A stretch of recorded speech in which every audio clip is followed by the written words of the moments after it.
Episode of Cannabis Health Radio. I'm Ian Jessup. And I'm Corey Elland. Our guest today was involved in a work-related electrical accident that injured his back and neck and caused him PTSD as well.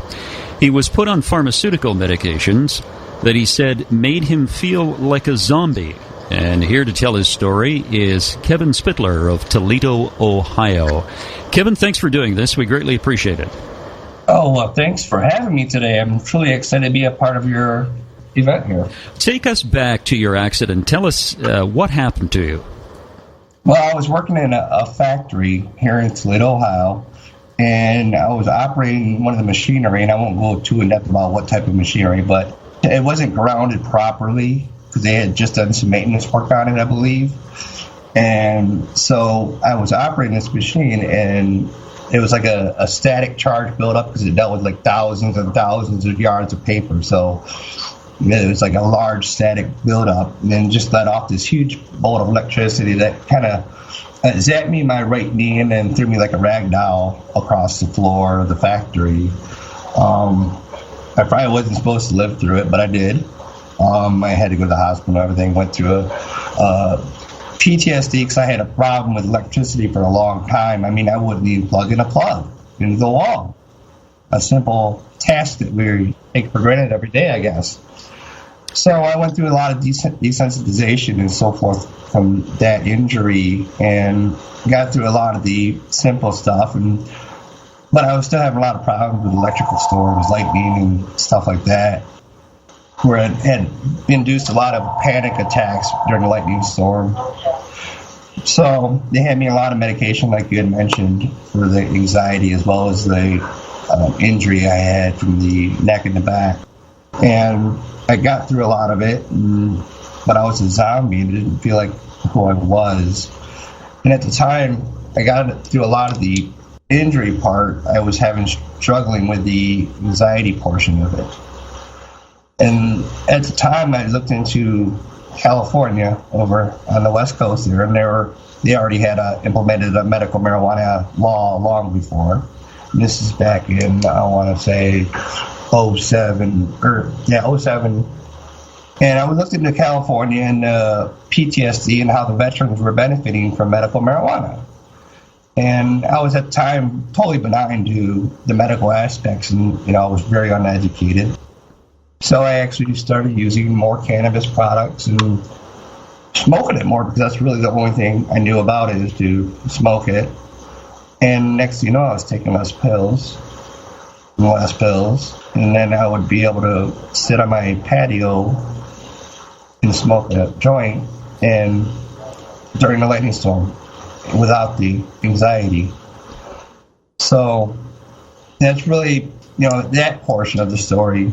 That's when I decided to uproot myself so I didn't go get prosecuted or something, go to jail for helping myself. I went for Michigan because in 2008, Michigan had passed the Michigan Medical Marijuana Act. Now, just before you get to the story about Michigan, I want to go back to your accident because when you told the story, it sounds almost like you were struck by lightning. The equivalent. Yeah, it was a strong voltage. I don't remember the voltage amount. It's been quite a while.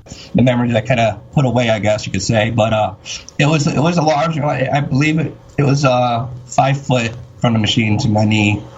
It was scary. It was really scary. No doubt. Boy, that sounds horrible. What sort of physical injuries did you experience as a result of that accident? Well, I screwed up my lower back, ended up with my L4, L5, S1, S2, herniated, degenerative, and then I also fractured my C4 in my neck.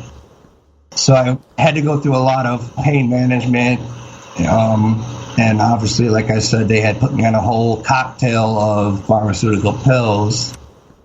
What kind of stuff were you on, Kevin? Oh, my God. They put me on a whole variety of stuff. They started out with a lighter, like Tylenol, but it got all the way into Vicodin, Percocet, some of it, which was liquid form, down to nerve stuff like Neurontin, and just a whole mixture of stuff. Then into the anxiety portion with the Zoloft, the Klonopin, and literally it was a whole cocktail. How many pills do you think you were taking a day, roughly? Oh, goodness. At one time of the day, I would be taking 7 or 8 of them, but that would go 3 to 4 times a day. So almost 30 pills a day then? Right. Wow. It strikes me that when you take that many pills and you're still in pain, that you've got to find a way to get the hell out. Right. You got to find an alternative. Yeah, and that's what, drive me into looking more and more into it. And to be honest with you, a lot of the pain aspect, I really wasn't able to deal with a lot of that till I got to Michigan and realized that there was like other ways of using it, like topically and tinctures, and not so much burning the product itself, burning them live enzymes. And when I realized that there's a lot of pain relief to be had as well, that was what took me on my venture from that point forward. Now, when you first started smoking, did you feel instant pain relief, or within a few minutes or a few hours? Well, to be honest, a lot of the smoking of it didn't do a lot for the pain. I guess I didn't think about it as much myself. It did more for the anxiety and the PTSD than anything.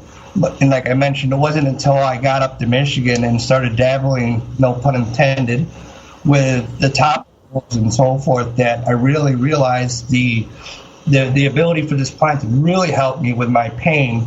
And that's when I started realizing, just like any other fruit or vegetable, as you cook it, heat it, let don't burn it, you're destroying a lot of the live enzymes in there that truly do a lot of benefit for our body.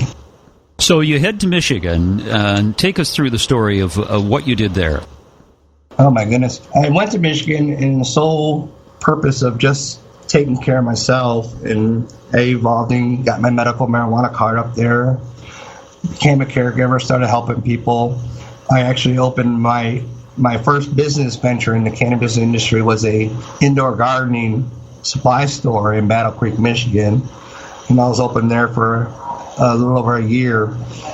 And I had actually networked with some other activists and opened a medical marijuana dispensary, helped them in Battle Creek, Michigan.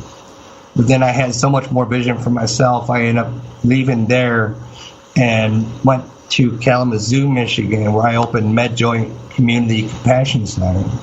And that was my vision of what a medical marijuana dispensary should be. In words, I was pushing for the ability to smoke it and all the benefit, but I also wanted to explain to everybody these other ways of using it without getting high, because I knew that would improve the social acceptance of the plant when people realized there was more to it. So as you were in Michigan and you're going through this process, you were learning as you were going along and helping other people. Do I have that correct? Right. As you were learning more, what did you transfer from smoking to what? I started looking at more topical applications, tinctures, and then I actually started getting into the more juicing of the plant in this raw form, when I realized that literally a half teaspoon of raw cannabis juice is as beneficial as smoking 100 joints at once, but without the high. And so I started actually juicing in plants for free for the patients that would come in my store and give it to them, and just everybody would get a shot of raw cannabis juice. And then some of the feedback I was getting back was just phenomenal. So I really took the lead in Michigan in the promotions of the non-psychotropic ways of using this plant beneficially. I was actually the laughing stock of Michigan for a long time, because I would never talk about getting high, because I knew everybody in the world knew you can get high from marijuana. They already know.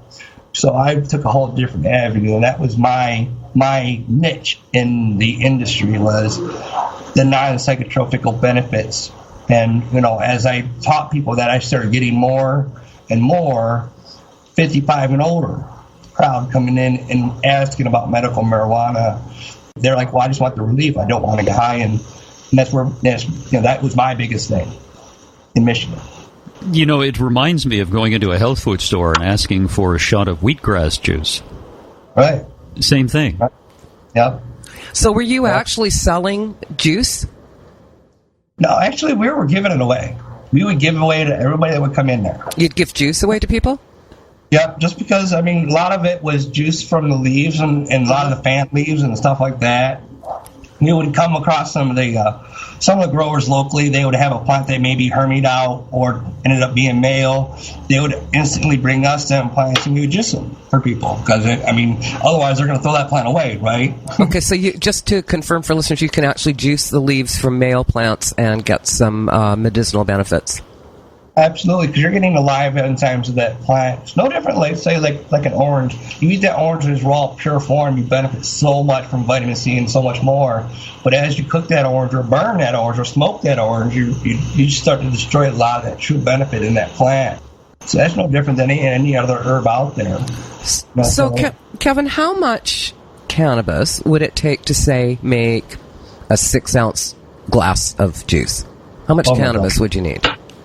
Oh my God! You're probably looking at a good 2 to 3 gallons size freezer bags. Mm.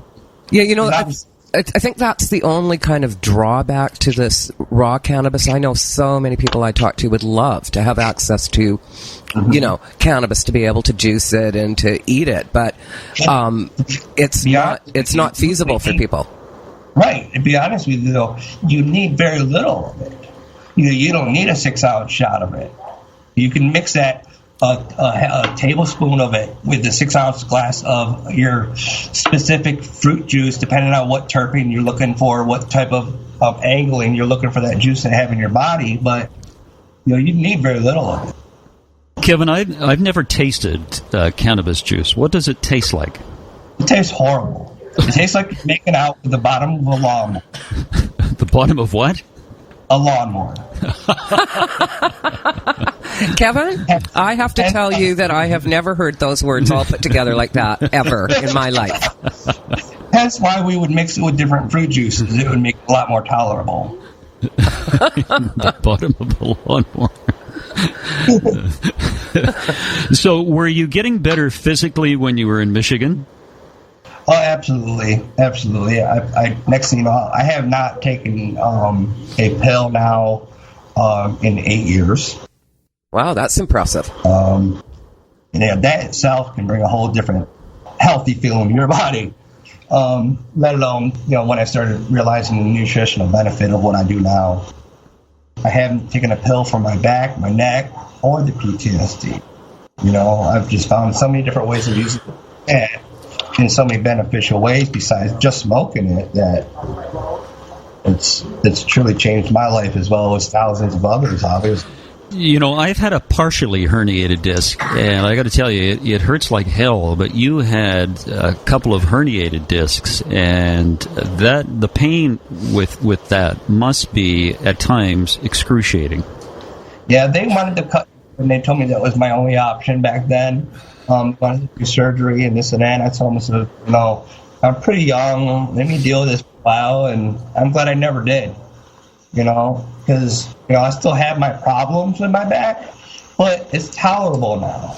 My life is much more tolerable, and I'm not doped up on all these pills, which obviously is fueling the heroin epidemic because of all the addictions created. Yeah, there really is an opioid problem in the United States and Canada. Yeah. It's a very, very serious problem.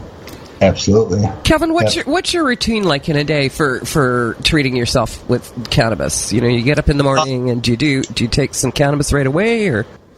Now I've evolved in a lot more of the CBD products than the actual medical marijuana, obviously, and it's a whole different part of the story. But I typically start out with the day with a 15 milligram CBD capsule, which has obviously a very minute amount of THC, not much to it.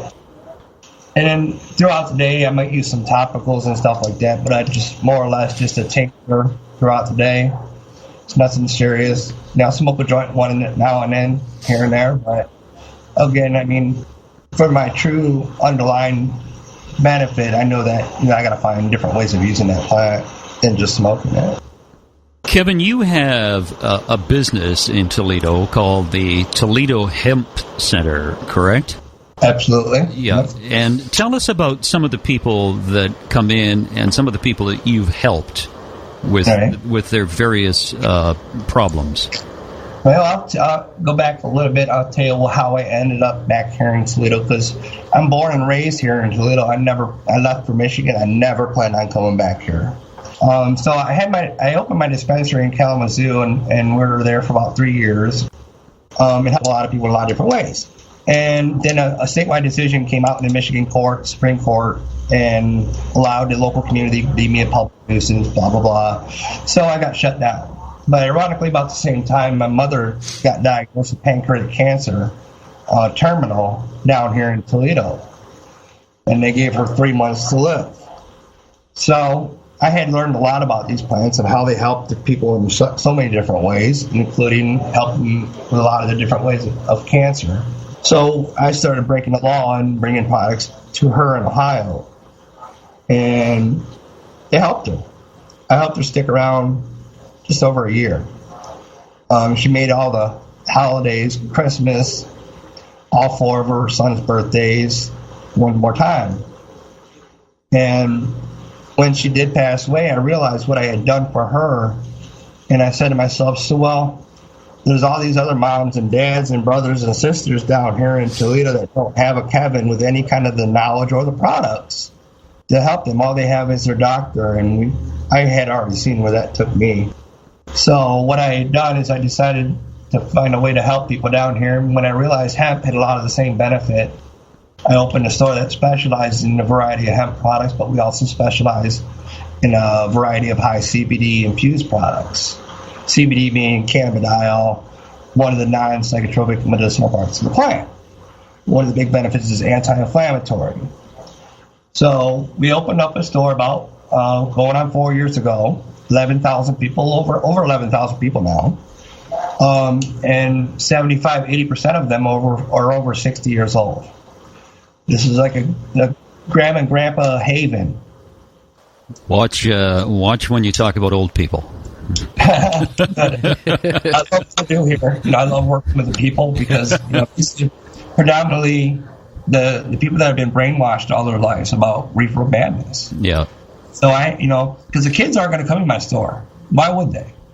If they're not going to get high, until they realize the underlying benefit, which is a whole other educational process. I had to teach the people that were taught by the government all these years that cannabis is bad. I had to change their minds and bring them into my store. Otherwise, I would never be successful.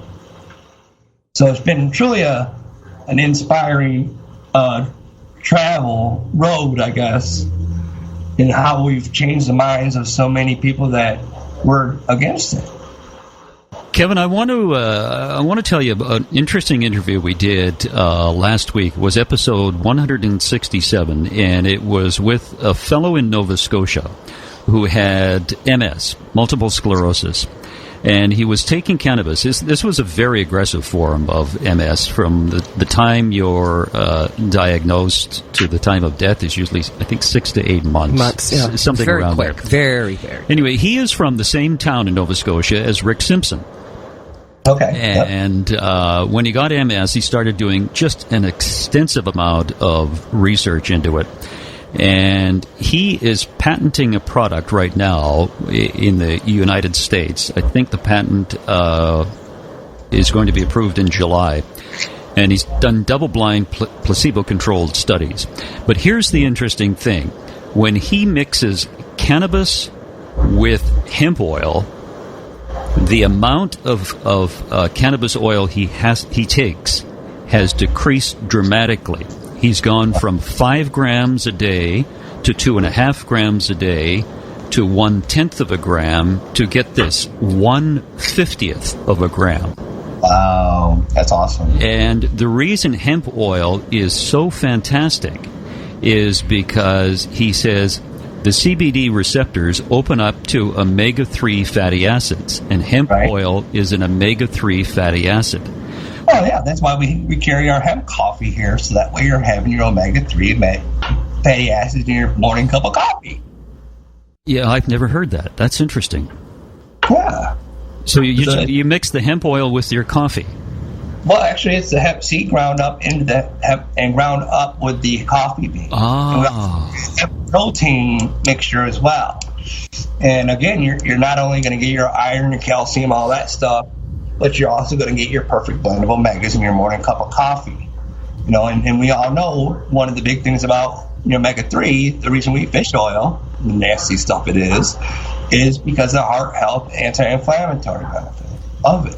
Yeah, so you, you mix the hemp seed with your coffee seed, grind it up, and then you got yourself a cup of coffee. Yep, and we say it's good to the last pot. Man, you were a marketer with your one-liners. One-liners. Tastes like the bottom of a lawnmower. No, I did. Tell you what, when you try it sometime, you're going to go back and say, that Kevin was right. Oh, that was bad. Well, I'm going to try that, mixing the hemp seeds. How much, for those people who are listening saying the same thing, I want to try that. How much hemp seed do you put in for a cup of coffee? Well, we were running for a while there. It was 1 part hemp seed and then 3 parts coffee bean, meaning 25%, 75%. Now you can, we ship it all over the country now ourselves, but you can get it pre-made at different areas. It's not that easy to find. Hemp Oil Canada was doing it large scale for a long time, but they just discontinued it. That was actually my supplier for a long time. But they recently, like I said, discontinued it. So I went in and searched for different companies and actually just found a company out of Chicago today. Or we sent out a press release about that we're moving into, we're going to have different blends now. Before we just had one type of hemp coffee. Now we're going to have hazelnut, a dark roast. We're working into a medium roast. Because again, hemp is one of the most nutritious things out there for your body. It's so nutritious for our skin as well. That's why there's so many darn lotions out there.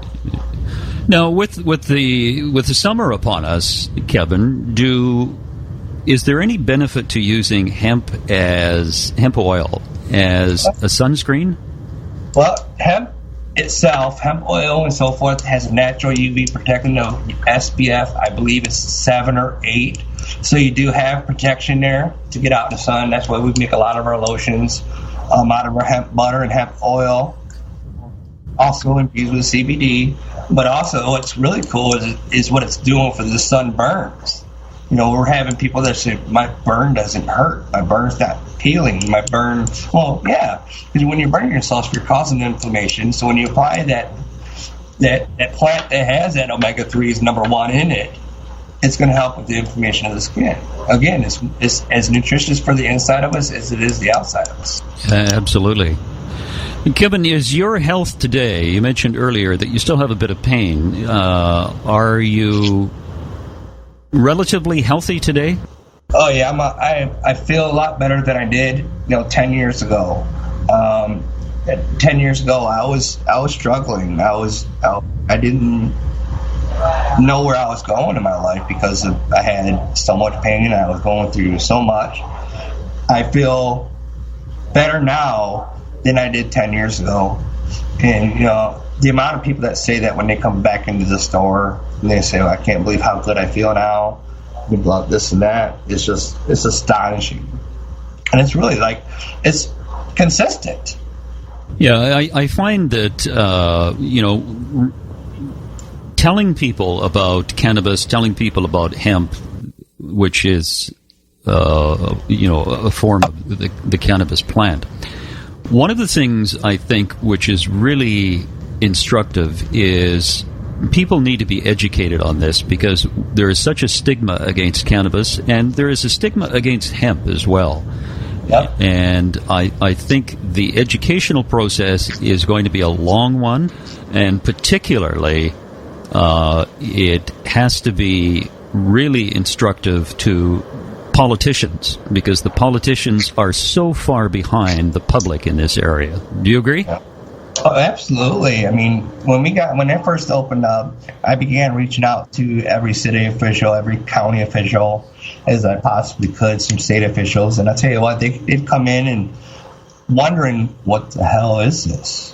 I don't know if I'm supposed to be in here or what people are going to think if they see me walking in here. But, after the educational aspect of, but the plant itself, obviously I go target more towards hemp, but when they get educated and realize so many other benefits, I have not had a city official walk out of my store without giving me a thumbs up. I haven't had a police officer walk out of my store without giving me a thumbs up.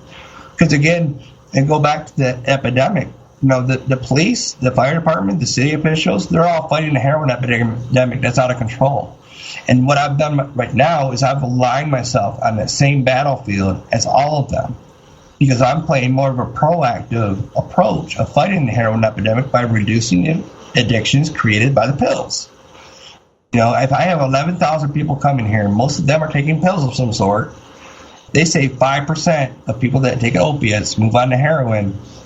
Even 1% of 11,000 people is a difference. And I believe that they see this, and that's what's creating the acceptance aspect. I call it the sweet apple before the hard cider. Kevin, where do you think you'd be today if you didn't have your accident? Honestly, I have no idea. I don't know. I didn't have much vision. I didn't have much inspiration before all that. I was working a factory life, making someone rich every day. I was like a robot. So I probably would have been like every other, a high percentage of everybody else, just working for their life, working for this, not knowing where we're going, what is success. But this has all inspired me. My mom's death. Now I'm helping all these moms and dads here. So, I don't look back too much and say what coulda, woulda. I like to look forward and say what will. Yeah, the interesting thing is we never know where life is going to take us, and life took you in a direction you probably never thought that you'd go. But look what you've done. You've opened up a business. Right. I have my own TV commercial. I never could have thought. Do you remember the old Wendy's commercials with the "Where's the Beef Lady"? Oh yeah. Well, we did a little commercial in my store with 3 little old ladies, just like the "Where's the Beef Ladies," and one of them walks up to the counter. "Where's the relief?" You have to check it out. It's a great commercial, and now I'm inspiring local pizza companies to begin making pizzas out of hemp flour. I never thought Kevin Spitler would inspire a specialty pizza in my entire life. Where can we find that commercial? You can find it on the Toledo Hemp Center Facebook page. It should be the first thing on there, as well as on our website, ToledoHempCenter.com, which I have a lot of other commercials that we've done for the radio and stuff too. It brings the grandma and grandpas in because that's what they want. They want the relief. They're tired of the pills. They're tired of the pills for the side effects of the pills. They want to enjoy the rest of their life. They want to enjoy their golden years, not copper years. Mm-hmm. Rusty years, whatever. They want to enjoy it, and as they come in, they go home and say, "Wait a second." They tell Irene or Henry, "This helps," and it's just become a tidal wave of senior citizens coming into my store. I did the marijuana thing, and it was much more in, lucrative fashion than what I do now. But the people that walk through that door now, I get paid in a whole different fashion. That's my heart. I'm changing these people's lives a lot more than I was before. I didn't know this as much as I do now about this plant and how amazing it truly is, and how much our body truly needs it to function. Kevin, it was a pleasure to talk to you. I'm going to try out the coffee. 75% coffee, 25% hemp seeds. Or you can just you pick yourself up some coffee and maybe do about 20% of it with a hemp protein. That way you don't have to grind it. Good. We'll give it a try. It was a pleasure to talk to you and hear your story. It's remarkable what you're doing helping other people. Thank you. Thank you very much. You guys have yourselves a wonderful day. Thank you so much, Kevin. And that's another edition of Cannabis Health Radio. If you'd like to tell your story about the medical use of cannabis, then send us an email at info@cannabishealthradio.com, or you can contact us on Facebook or Twitter. Wherever you are in the world, thanks very much for listening. You've been listening to the Cannabis Health Radio podcast. Visit our website, cannabishealthradio.com, and follow us on Facebook and Twitter.